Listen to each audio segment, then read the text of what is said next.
Olá, trilheiros e trilheiras, como vocês estão? Hoje nós vamos estudar o informativo 702 do STJ. E o primeiro julgado que nós vamos analisar é um julgado de direito previdenciário, no qual o Superior Tribunal de Justiça analisou a possibilidade de inscrição em dívida ativa pela Procuradoria-Geral Federal dos créditos constituídos pelo INSS em decorrência de benefício previdenciário ou assistencial pago indevidamente ou além do devido. Então vejam, pessoal, a medida provisória de número 780 de 2017, que foi convertida na Lei 13.494 de 2017, seguida da medida provisória de número 871 de 2009, também convertida na Lei 13.846 de 2019, elas alteraram a lei de número 8.213, passando a prever a possibilidade de inscrição em dívida ativa pela Procuradoria-Geral Federal daqueles créditos constituídos pelo INSS em decorrência de benefício previdenciário ou assistencial pago indevidamente ou além do devido, inclusive em face daqueles terceiros beneficiados que sabiam ou ao menos deveriam saber da origem do benefício pago indevidamente em razão de fraude, dolo ou coação. Então, basicamente, é por meio dessas alterações trazidas pelas medidas provisórias convertidas em lei que eu mencionei no início, passou a ser possível que, supondo que o INSS ele constate que determinado benefício previdenciário ou assistencial foi indevidamente pago ou foi pago acima daquilo que deveria, e em se cobrando tais dívidas perante os eventuais beneficiários, e não pagas essas dívidas, seria possível que o INSS as inscrevesse em dívida ativa pela Procuradoria-Geral Federal. E aí, então, pessoal, a controvérsia que chegou ao STF diz respeito à possibilidade de que essas alterações sejam aplicadas retroativamente, alcançando também aqueles créditos que foram constituídos antes da vigência dessas normas. Então, em relação aos créditos constituídos após essas regrinhas, não tem maiores segredos, é tranquilo que o INSS pode sim proceder à inscrição em dívida ativa, por meio da intermediação da Procuradoria-Geral Federal.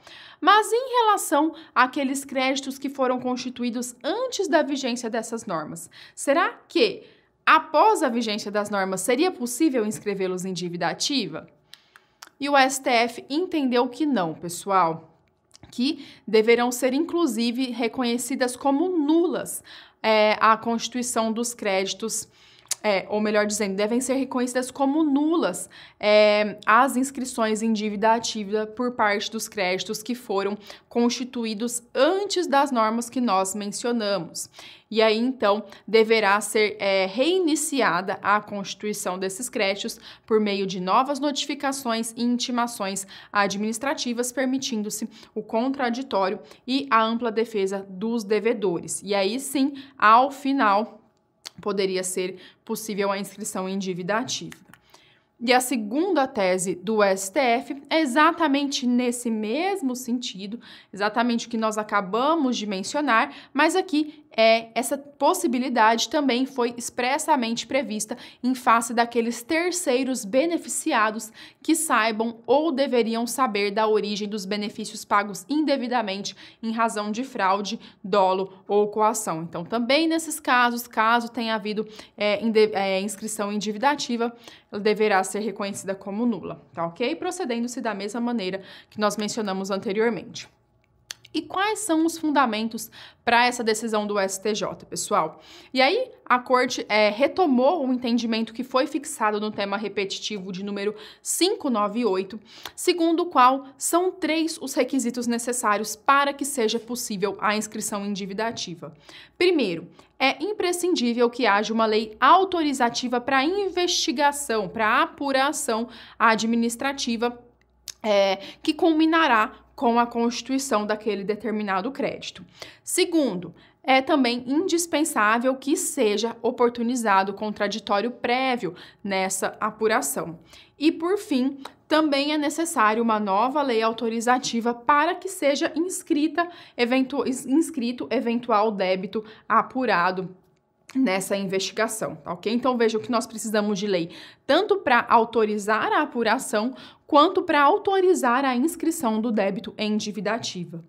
E aí, pensando então que é imprescindível que haja uma lei autorizando a inscrição em dívida ativa, o STJ falou, olha, pensando nessa regrinha que foi, nesses requisitos que foram fixados no tema repetitivo de 598, e especialmente no que diz respeito à necessidade de lei autorizativa para inscrição em dívida ativa, nós só podemos chegar à conclusão de que as alterações legais trazidas por aquelas medidas provisórias que nós mencionamos não podem retroagir para alcançar os créditos tributários constituídos antes de sua vigência.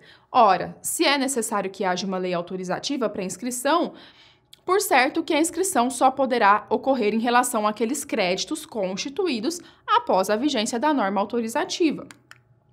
E vejam que quando nós falamos de crédito constituído após a vigência da norma autorizativa, não é simplesmente o término do processo administrativo que está apurando esse débito que deverá se dar na vigência da nova lei autorizativa. Ao contrário, já o início do procedimento administrativo, do processo administrativo que culminará na constituição do crédito, já o início desse processo deverá se dar dentro da vigência da lei nova, tá ok? Então, para que a inscrição em dívida ativa ela seja válida, é necessário que o processo administrativo comece e termine já sob a vigência da nova lei autorizativa, ok?